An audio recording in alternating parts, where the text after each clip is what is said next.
हमारे वीडियो मसीहियों यानी क्रिश्चियंस को बाइबल सिखाने एवं उपदेश देने के लिए और उन लोगों के लिए बनाए जाते हैं जो सच्चे परमेश्वर को ढूंढ रहे हैं। किसी अन्य धर्म की आलोचना करना या उसके अनुयायियों का अपमान करना हमारा उद्देश्य बिल्कुल नहीं है। लेकिन कई क्षेत्रों में बाइबल की शिक्षाएं अन्य धर्मों के साथ मेल नहीं खाती। इसलिए अगर किसी को बाइबल की शिक्षाओं से ठेस पहुंचती हो तो कृपया हमारे वीडियो न देखें। प्रभु आपको आशीष दे। Our videos are made to teach and preach the Bible to Christians and to those who are seeking the true God. It is not our intention to criticize or insult any other religion or its followers. But there are many areas in which the teachings of the Bible do not match with those of other religions. So if anyone is offended by the teachings of the Bible, please do not watch our videos. God bless you.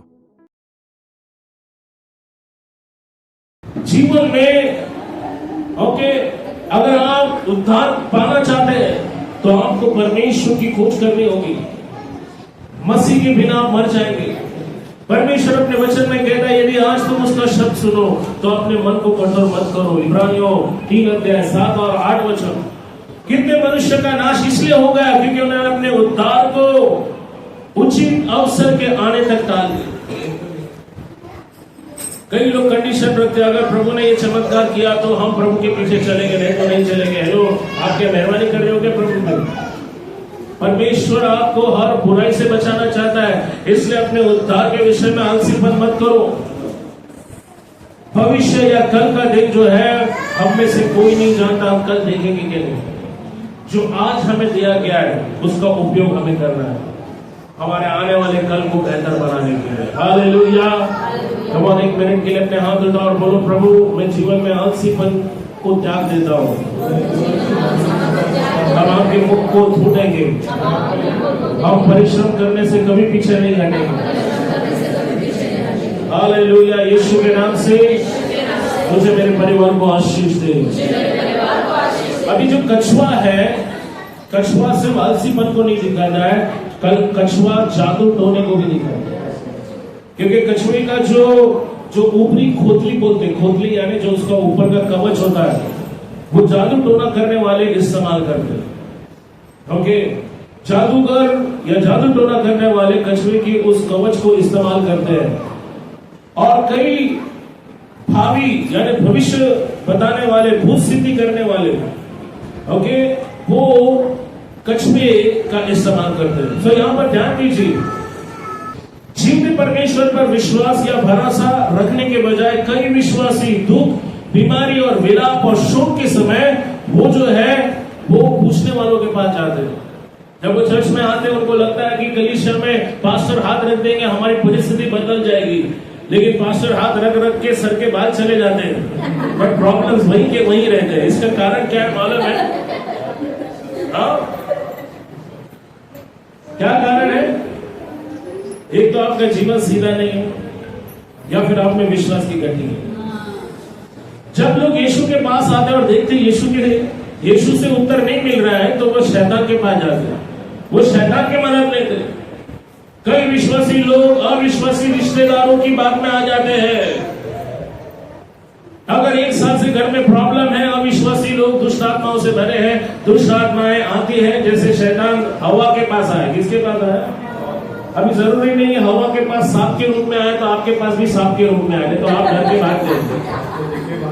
हाँ, अभी शैतान अलग अलग रूप लेता है। कभी कभी वो आपके चाचा के रूप में भी आके आपसे बात करेगा, कभी कभी आपके पड़ोसी के भी रूप में आके बात करेगा, कभी कभी आपके भाई के रूप में भी आके बात करेगा, कभी कभी आपके अच्छे दोस्त के रूप में बात करेगा, काका मौसी के रूप में बात करेगा। वो बोलेंगे कि क्यों तुम चर्च जा रहे हो? समझ जाओ ये वो नहीं, ये शैतान है जो उनके द्वारा आपको बहका रहा है। वो बोलेंगे 1 साल हो गया चर्च में गया, देखो तुम्हारे घर का प्रॉब्लम बदला नहीं, मैं तुमको बोलती चलो मेरे साथ। किधर?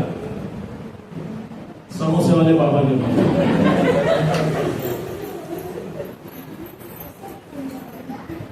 पास्टर ने बहुत तेल पानी दिया, अभी समोसा खाओ।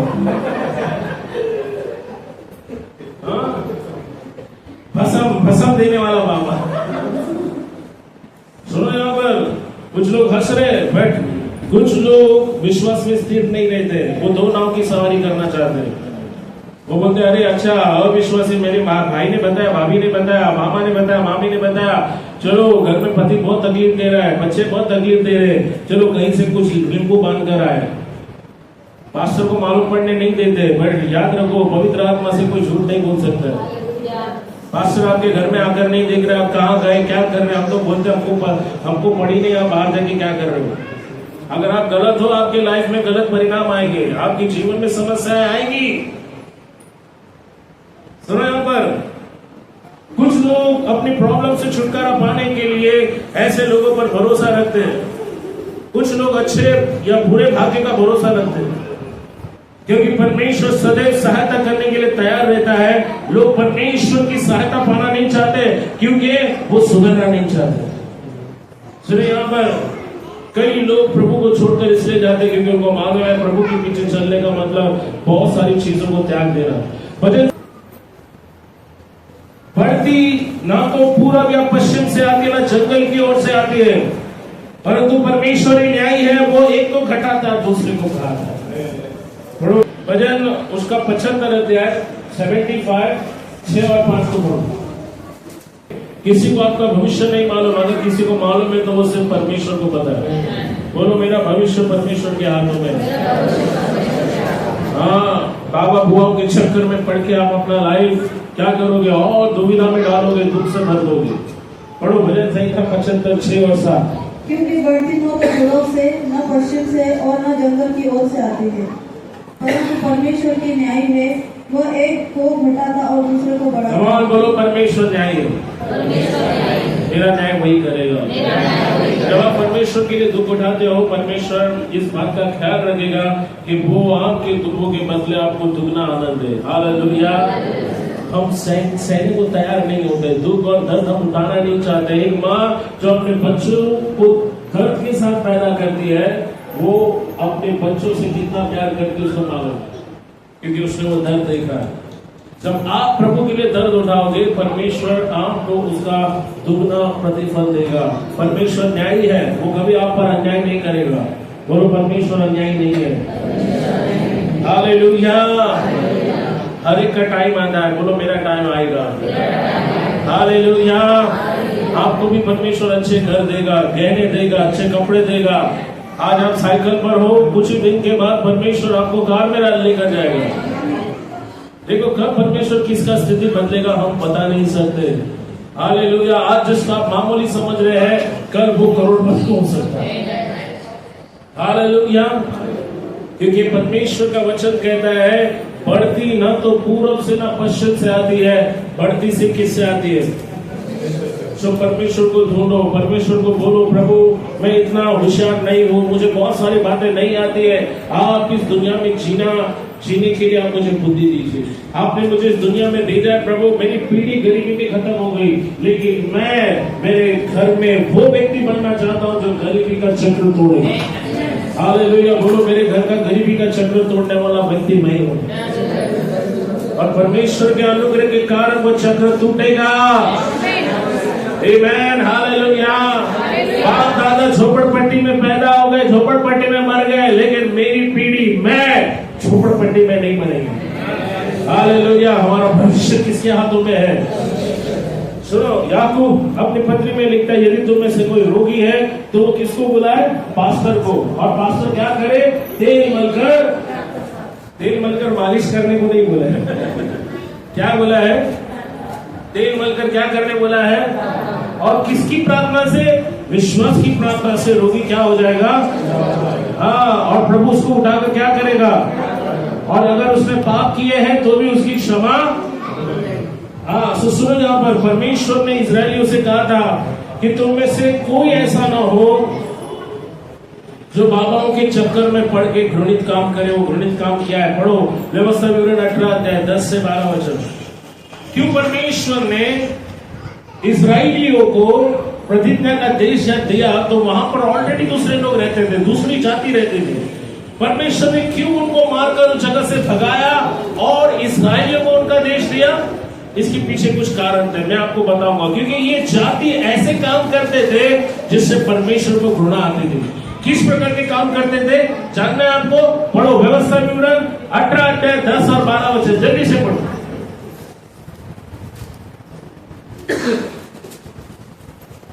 ओके, पढ़ो जल्दी से। व्यवस्था विवरण 18 अध्याय 10 से 12, जल्दी से। तुझमें कोई ऐसा न हो जो अपने बेटे या बेटी को आग में होम करके चढ़ाने वाला या भागी करने वाला। सुनो, ये जाति क्या करती थी, अपने बच्चों को बलि करती थी। बैठो प्रार्थना, प्रभु आपकी आंखें खोलेगा, क्यों प्रॉब्लम है वो भी बताएगा आपको। अगर दो नाव पर चल के तुम सवारी कर रहे हो, बहुत बुरी तरह से नीचे गिरोगे। सुनो यहाँ पर बाइबल क्या कहती है, पढ़ो। या टोना या तांत्रिक, बाबा, ओझा। हाँ, मैंने कहा सच्चे और झूठे मसीहों में अंतर मालूम पड़ेगा। झूठे मसीह वापस अंधकार में जाएंगे, लेकिन सच्चे मसीह अपने परमेश्वर के लिए खड़ा रहेंगे। वो इंतजार करेंगे, वो मर जाएंगे शद्रक, मेशक, अबेदनगो की तरह। वो बोलेंगे हमारा परमेश्वर को नहीं भी बचाए तो भी हम तेरे मूर्ति के आगे। ये सच्चे मसीह। और वचन 15 से 22 को पढ़ो। तेरा परमेश्वर यहोवा तेरे मध्य से अर्थात तेरे भाइयों में से मेरे समान एक नबी को उत्पन्न करेगा। तो उसी की सुनना, यह तेरी उस विनती के अनुसार होगा जो तूने होरे पहाड़ के। परमेश्वर कहता है मैं तुम्हारे बीच में सच्चा भविष्यवक्ता खड़ा करूंगा। भविष्य से परमेश्वर को और अंतिम दिन में बाइबल कहती है बहुत से धोखा खाएंगे, बहुत से बहकाने वाले आएंगे, झूठे भविष्यवक्ता भी आएंगे। और ये कहाँ आएंगे? चर्च में आएंगे। अभी जो लोग भविष्यवाणी करते हैं और आपको भविष्य नहीं बताते, लेकिन आपका पास्ट बताते, पास्ट यानी अभी कोई आके बोलते हैं तेरा मोबाइल नंबर ये है। अरे मेरा मोबाइल नंबर मेरे को ही बताया है, मेरे को ऑलरेडी मालूम मेरा मोबाइल नंबर क्या है, मेरा एटीएम का नंबर क्या है, मेरे को ऑलरेडी मालूम है। मैं कहाँ रहता हूँ मुझे मालूम है। भविष्य का बारे में बता, भविष्य देखो यहाँ वचन क्या कहता है, पढ़ो। बहुत ही इंपॉर्टेंट वचन है, थोड़ा टाइम लगेगा लेकिन कुछ सीखने मिल रहा है आप लोगों को। पढ़ो व्यवस्था विवरण 18 15 से 22 को जल्दी से पढ़ो। सभा के दिन अपने परमेश्वर यहोवा से की थी, मुझे न तो अपने परमेश्वर यहोवा का शब्द फिर सुनना और न वो बड़ी आग फिर देखनी पड़े, कहीं ऐसा ना हो कि मर जाऊं।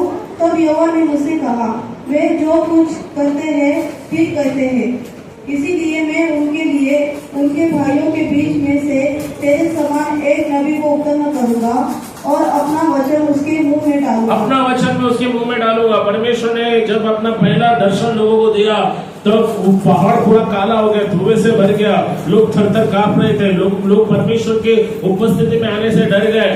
वो बोले नहीं बाबा बहुत भयंकर है, परमेश्वर के आगे आना बहुत भयंकर है, हमको नहीं आना है। परमेश्वर ने कहा ठीक है, मैं तुम्हारे सामने भविष्यवक्ताओं को खड़ा करूंगा, मैं अपना आत्मा उनमें डालूंगा और वो तुम्हें मेरी ओर से वो तुमसे बात करेंगे। सब सच्चा भविष्यवक्ता झूठा भविष्यवक्ता कैसे पहचाने? पढ़ो। और जिस बात की मैं उसे आज्ञा दूंगा, जिस बात की मैं उसे आज्ञा दूंगा, वही वह उनको कह के सुनाएगा। हाँ, वही वो उनको कह के सुनाएगा। आगे, और जो मनुष्य मेरे वचन जो वो मेरे नाम से कहेगा, और जो वो मनुष्य मेरे नाम से कहेगा ग्रहण न करेगा, मैं उसका हिसाब उससे लूंगा। हाँ, मैं उसका हिसाब उससे लूंगा। भाई सब पढ़ना है, सिस्टर पढ़ो। परंतु जो नबी अभिमान करके मेरे नाम से जो मेरे नाम से कोई ऐसा वचन कहे जिसकी आज्ञा मैंने उसे न दी हो, या पराय देवताओं के नाम से कुछ कहे, वह नबी मार डाला जाएगा। हाँ। और यदि तू अपने मन में कहे जो वचन यहोवा ने नहीं कहा उसको हम किसी रीति से पहचाने, तो पहचान यह है कि जब कोई नबी यहोवा के नाम से कुछ कहे, जब कोई भविष्यवक्ता यहोवा के नाम से कुछ कहता है, हाँ, तब यदि वह वचन न घटे और पूरा न हो जाए तो वह वचन यहोवा का कहा हुआ नहीं। पर झूठा भविष्यवक्ता सच्चा भविष्यवक्ता कैसा पहचानना है? सुनो यहाँ पर, जब एक भविष्यवक्ता बोलता है परमेश्वर ने मुझे दिखाया, परमेश्वर बोल रहा है और उसने जो बोला अगर वो पूरा नहीं होता है तो बाइबल कहती है उसकी मत सुनना। वो कौन है? भारत का अगला प्रधानमंत्री अमुक अमुक व्यक्ति होगा और उसने जो बोला वो नहीं हुआ, इसका मतलब वो कौन है? देखो, भविष्यवक्ता भविष्य की बातें बताते, वो अतीत की बातें नहीं बताएंगे। तुम्हारा पास, तुम्हारा अतीत सिर्फ शैतान को मालूम है, दुष्ट आत्माओं को मालूम है, तो दुष्ट आत्मा सिर्फ अतीत की बातें बोलेगी, बट भविष्यवक्ता भविष्य की बातें बोलता है। और सच्चा भविष्यवक्ता झूठा भविष्यवक्ता कैसे पहचानना है कि अगर उसने कोई भविष्यवाणी की वो पूरी नहीं होती है तो वो कौन है? सिस्टर 3 दिन में तुमको नौकरी मिलेगी। अरे क्या बात करते हो, 3 साल हो गया अभी तक कुछ नहीं हुआ। मतलब वो कौन है? सिस्टर 1 हफ्ते में तुम्हारी लॉटरी लगने वाली है। आज से 6 महीने बाद आपको नया घर मिलने वाला है। मिला? अगर मिल गया है तो वो सच्चा भविष्य होता है। पढ़ो पढ़ो पढ़ो। परंतु उस नबी ने वो बात अभिमान करके कही है। अभिमान करके कई लोग मुझे वाह वाह बोले, कई लोग मुझे सर पे लेके नाचे, कई लोगों के सामने मैं बड़ा बनूं। इसलिए कई बार लोग भावनाओं में आकर बड़ी बड़ी बातें बोल देते हैं जो परमेश्वर ने नहीं कहा है। और अगर कोई भविष्यवाणी करता वो पूरी नहीं होती हो तो उससे भय न खाना। तो उसे भय न खाना। तो आप देखो सच्चा और झूठा भविष्यवक्ता कैसे आप पहचानेंगे। सच्चा भविष्यवक्ता भविष्य की बातें बताएगा, वो अतीत की बातें नहीं बताएगा। प्रेरितों के काम में अगाबुस नाम का एक भविष्यवक्ता था। उसने भविष्यवाणी की कि 3 साल तक अकाल रहेगा, अकाल आएगा। और बाइबल कहती है उसने जैसा बोला था वैसा ही अकाल पड़ा। प्रेरितों के काम पुस्तक मुझे लगता है 17 या 19 अध्याय में आप उसको पढ़ सकते हैं। अगाबुस के बारे में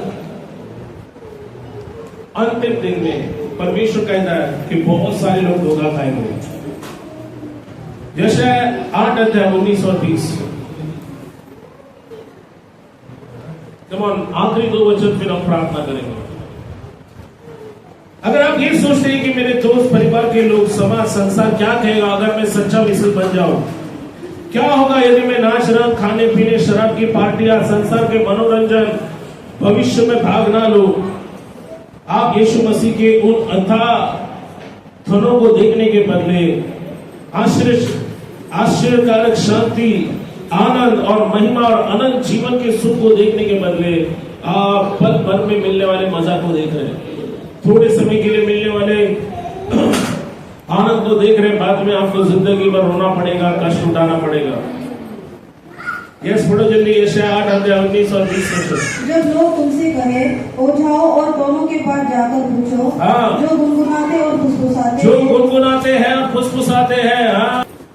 जब तुम यह कहना या प्रजा को अपने परमेश्वर ही के पास जाकर न पूछना चाहिए, क्या जीवितों के लिए मुर्दों से पूछना चाहिए? क्या जीवितों के लिए मरे हुओं से पूछना चाहिए? हाँ, लोग देखो सच्चे मसीह जो है वो दुख उठाएंगे, तकलीफ उठाएंगे, बट वापस जिस गंदगी को छोड़कर आए उस गंदगी पे वापस। देखो कुत्ता उल्टी करता वापस अपनी उल्टी के पास जाता है। कई बार लोग जो गंदगी से बाहर प्रभु ने उनको निकाला है वापस उस गंदगी में जाते हैं। और इसलिए यीशु ने कहा जब एक दुष्ट आत्मा निकलता है तो अपने साथ कितनों को लेकर आता है? आज निर्णय लोग किसके पीछे चलोगे, जिंदा परमेश्वर या फिर दुष्ट आत्माओं के पीछे? कुरिन्थियों में ये भी लिखा है कि जो लोग दुष्ट आत्माओं को बलि, मूर्तियों को बलि चढ़ाते वो दुष्ट आत्माओं को बलि चढ़ाते। इसलिए मूर्ति के आगे जो प्रसाद रखकर खाते हैं वो प्रभु भोजन में ना खाए। जो लोग दुष्ट आत्माओं के आगे डांस करते हैं वो चर्च में आगे डांस करेंगे क्या? पहले हम सब गुलाम थे अंधकार की दुष्ट शक्तियों का, परमेश्वर ने हमें उससे बाहर निकाला। 5वां चित्र आपको यहाँ पर चीते का दिख रहा है। किसका दिख रहा है? दिख रहा है क्या चीता? चीता किसका चिन्ह है मालूम है? हाँ, चालाकी नहीं। चीता किसके लिए जाना जाता है मालूम है? स्पीड। यस, किसके लिए जाना जाता है? और चीता किसके लिए जाना चाहते हैं? रफ्तार के लिए। और आपको मालूम आए दिन वीडियो आए, चीता इधर आ गया, चीता रिहायशी इलाकों में घुस गया। चीता जो है भयंकर और क्रूर जानवर है, क्रोध और हत्या का वो प्रतीक है, बदमिजाज स्वभाव का वो प्रतीक है। ओके, वो अपने कोशिश उस समय तक कोशिश करता है जब तक वो शिकार को वश में नहीं कर लेता, जब तक कि वो अचानक भयंकर रूप से पूरी रफ्तार से किसी के ऊपर झपट नहीं पड़ता। तो अगर किसी को बहुत ज्यादा गुस्सा आता है तो चीता उस गुस्से का प्रतीक है। सुनो यहां पर उत्पत्ति 45 अध्याय वचन 5 कहता है कि तू अपने आप को तीव्र गति से होके ज्यादा गुस्सा आपको नहीं करना चाहिए। उत्पत्ति 45:5 को कोई पढ़े। बाइबल कहती क्रोध से परे रहे। बाइबल कहती तुम्हारी आंखों में गुस्सा पाया न जाए। उत्पत्ति 45:5 बाइबल कहती क्रोध करो लेकिन शाम होते होते क्या करो, क्षमा करो। जब आप अपने मन और दिल में गुस्सा रखते हो तो वो दुष्ट आत्माओं को आपको कब्जा करने के लिए, आपको कंट्रोल करने के लिए जगह देती है। सो अगर आप किसी से ज्यादा क्रोधित होते, कितने लोगों ने कभी देखा बहुत भयंकर लोगों को गुस्सा आता है, गुस्से में लोग शीशा तोड़ देते, घर का सामान का वाट लगा देते, कुछ भी हाथ में मिला उसको फेंक के मारते, तोड़ देते, मालूम?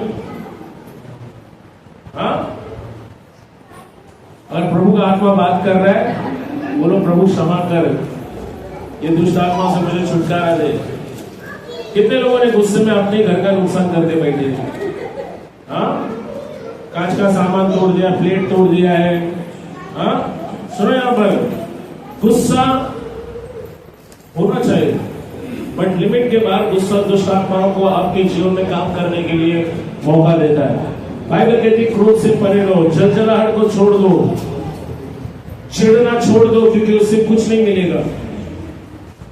नीति वचन 27:4 क्रोध तो क्रूर और प्रकोप धारा के समान होता है, परंतु जब कोई जल उठता है तब कौन ठहर सकता है? हाँ, जब कोई गुस्से से पागल हो जाता है फिर वो बदला लिए बिना शांत नहीं होता है। कितने लोगों को बदला लेने का आपने देखा होगा, संसार में लोग जब तक बदला नहीं लेते वो चुप नहीं बैठते, वो बोलते मैं बदला लेकर रहूंगा, मैं जैसे को तैसा दिखा कर रहूंगा, इसने मेरे साथ ऐसा किया ना मैं उसको दिखाता हूँ उनको। देखो बहुत से लोग अपने क्रोध को आगे चलकर बदला लेने की भावना से ठंडा करते हैं और बाइबल उनको दाख मधु सांपों का विष या काले नागों का जहर बताया गया। ओके, आप इसको व्यवस्था विवरण 32-33 में पढ़ सकते हैं। क्रोध में आकर पापी हृदय बदला लेना चाहता है, परंतु ऐसों से परमेश्वर बदला लेकर छुटकारा करता है। यीशु ने कहा अपने पड़ोसी को अपने समान प्रेम कर और अपने शत्रुओं से भी क्या कर, शत्रु से क्या कर। इस दुनिया में मुझे बताओ कौन है जो शत्रु से प्रेम करेगा? संसार का कौन शत्रुओं से प्रेम करेगा बताओ? हेलो, इधर देखो, क्या संसार में कोई शत्रु से प्रेम करता है? बट बाइबल में परमेश्वर कहता है अपने शत्रुओं को क्या कर। तो शत्रुओं से प्रेम करने के से क्या होगा? आप जो क्रोध है, गुस्सा है, बदला लेने की भावना है, उससे अपने आप को आप बचा सकते हो। सबसे अच्छा बदला कौन लेता मालूम है? परमेश्वर। बाइबल में कहा है कि बदला मत ले, बदला लेने का काम मेरा है। वो कहता है अगर तेरा दुश्मन आता है पानी मांगता है, उसको क्या कर, उसको पानी पिला, खाना खिला। देखो संसार का जो सोच है और परमेश्वर की जो आज्ञा है उसमें जमीन आसमान का फर्क है। संसार में लोग आग के बदले आग, दाग के बदले दाग, लेकिन यीशु कहता है तो अपने शत्रु को भी क्या कर, क्योंकि बदला लेने का काम किसका है? अपने शत्रु के लिए क्या करो? प्रार्थना करो। सो आपके आस पड़ोस में, बिल्डिंग में कोई आपको सता रहा है, ऑफिस में कोई सता रहा है, तो बोलते ना मुक्के का बदला मुक्के से मत करो। क्या करो? क्या करो? यस, प्रार्थना करो। नीति वचन सिस्टर 7:9-10-11 और देखो उससे एक स्त्री मिली जिसका वेश वेश्या का सा था और वह बड़ी धूर्त थी। 11:10 वचन को पढ़ना, 11:10। सो आपने देखा यहाँ पर जो हृदय है, पापी मनुष्य का हृदय, ओके, उसमें हमने अलग अलग प्रकार के चिन्ह देखे जो अलग अलग प्रकार के पापों को दिखाता है। तो जिस दिल में शैतान राज्य करता है, जिस हृदय में शैतान निवास करता है, उस जगह में ये सारी बुराइयां आपको दिखेगी। तो आप देखो किसी भी मनुष्य को बाहर से मत देखो कि वो कितना धर्मी है, कितना अच्छा है, पर आप देखो अगर उसके हृदय में यीशु नहीं है तो ये सारी बुराइयां आपको उसके दिल में मिलेगी। तो आज आपको देखना आपके दिल में कौन राज कर रहा है? यीशु कर रहा है या शैतान? 11:10 को पढ़ना। जब धर्मियों का कल्याण होता है तब नगर के लोग प्रसन्न होते हैं, परंतु जब दुष्ट जय जयकार होता है। जब दुष्ट नष्ट होते हैं तो दुष्ट कौन है? जो परमेश्वर की आज्ञा से चलने का इनकार करता है। जब नगर में गरीब का कल्याण होता है, नगर आनंद मनाता है। क्या आपको मालूम है, बहुत जल्दी आपके आस पड़ोस आपकी उन्नति को देखकर आनंद मनाएंगे। कितने लोग विश्वास करते हैं कि आपके हालात बदलने वाले हैं? कितने लोग विश्वास करते हैं आपकी परिस्थितियां बदलेगी? इसलिए इस संसार को मत कॉपी करो, इस संसार के अनुसार मत चलो, प्रभु यीशु की आज्ञा से चलना। हालेलुया। Let's all stand. आइए हम सब खड़े